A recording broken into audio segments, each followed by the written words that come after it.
What is up, bros and broettes? I'm Inkslasher 44, and over the past week and a half or so, we have got a lot of Black Ops 3 news, and I wanted to summarize it all into one big video for you guys to get all your information from going into this weekend. Why? Because every single weekend from now on until Black Ops 3 is released, they are having Black Ops 3 Fridays, and what this is a day where they release news for Black Ops 3, and we are going to be staying on top of that. So coming out this weekend, we have a lot of Black Ops 3 videos coming.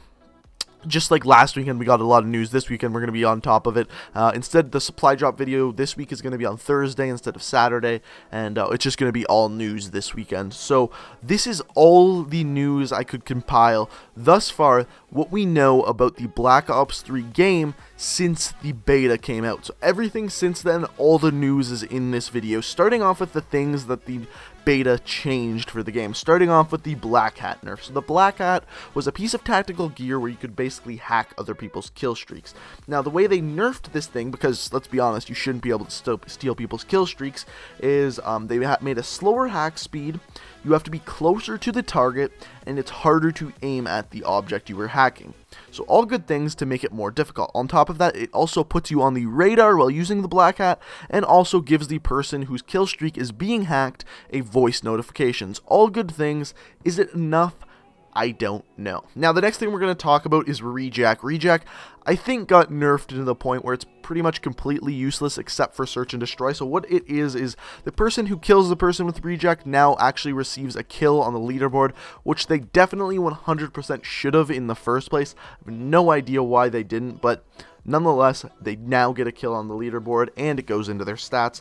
Also, it now resets the score streak of the person using Rejack. Before, you could just use Rejack, and then your kill streak would continue, and then you could mount up like 5 or 6 more kills, get Rejack again, continue the kill streak by using Rejack. It was really unfair. That is no longer the case. So now, the person not only gets a kill, so let's say the person uses Rejack and you kill them again, you just get 2 kills. So, in my opinion, that is pretty much nerfed enough.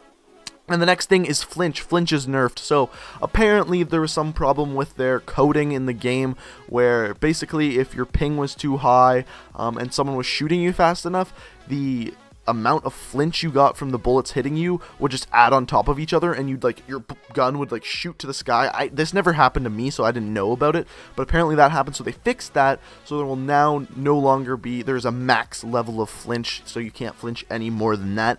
The next thing they changed is hit markers. And hit marker, this is a really cool thing because I think the hit marker is one of the best things in Call of Duty. What they did is for subsequent bullets hitting people, so every time you hit another bullet into someone, your hit marker will get bigger and bigger until the point where you kill them, where you get a red hit marker, just like you did in Call of Duty Ghosts, which was a really good idea. One of the only good ideas in Call of Duty Ghosts. Now, the next thing they changed is the leaderboard in Hardpoint. Now, this is big because Hardpoint is one of my favorite game modes, and what they added to the leaderboard is a time in the hill. So the amount of time you spend in the Hardpoint now shows up on the leaderboard, so you can really see who your best players at playing the objective are in the game.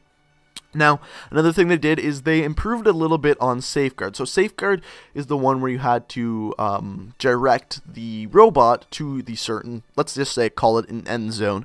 And now, when you actually escort the robot, the more time you spend up against the robot, the more experience and points you're going to get in-game.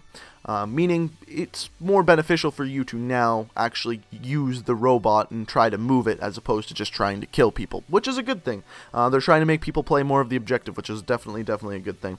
And of course there is a ton of weapon balancing, which we're going to talk about every single weapon once the game actually comes out, so there's no point going too in depth into that. So now we get to talk about the fun stuff, in my opinion, the things that you've been watching on screen right here. So first of all, a new map and a new specialist character got announced. First of all, the map is called Redwood. As you can tell, it's in a redwood forest, I believe in California, and this one is really cool. There's some underwater stuff, and there's a lot of close quarters stuff for an outdoor map. Like, there's a lot of buildings you can go into, and as you can see by the gameplay that you've probably been watching, there is a lot of areas where you can get up close and personal, meaning there's going to be a lot of different weapons that are going to be viable. Now, I do think Hardpoint is going to be bad ass on this map, just because there are so many little cool areas where they could set it.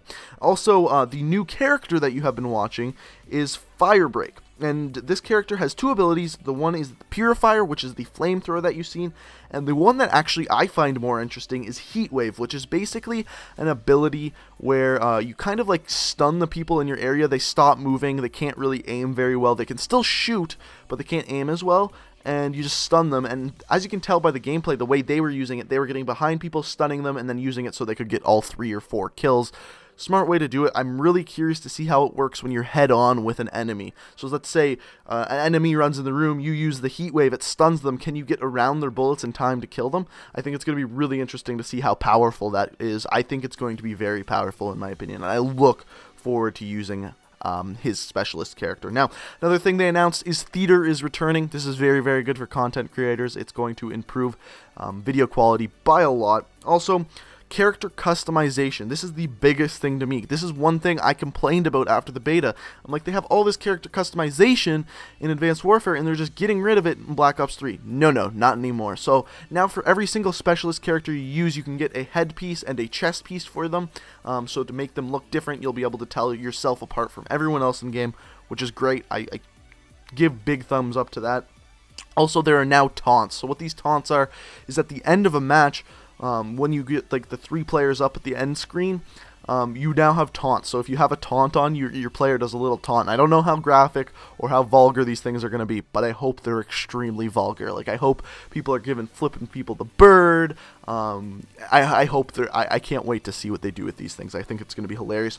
Also, another couple things, smaller things that they announced. There will be bots in the game. So just like combat training, that kind of thing, you're going to be able to play against bots, probably of different difficulties. I don't know how many. They didn't announce that.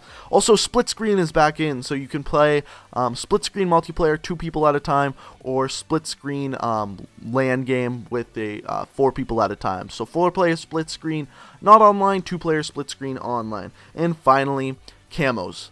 I don't know if you guys have noticed this, but they are barely freaking talking about camos at all. And finally, we got one piece of information. So first of all, Diamond Camo, yes, is back. So once you get all the assault rifles or all the sniper rifles, once you get all their gold camos, you will now get the Diamond Camo. But also they announced that there's something after the Diamond Camo. They didn't say what it was, and assumably it's when you get all the Diamond Camos you're going to get that last camo, but that's just what I'm guessing. Also, they have yet to announce what the end game after 10th Prestige is. They said there's going to be something, and I can't wait to see what it is. So, I think there's still going to be lots of news to do with camos, and there's definitely going to be a lot of news to do with the end game, and I'm guessing they're probably going to announce either new specialist characters or new maps this coming Friday, so stay tuned for that.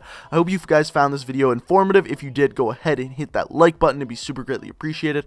I hope you guys enjoyed. Check me out on Twitter, link in the description. And until next time, peace out.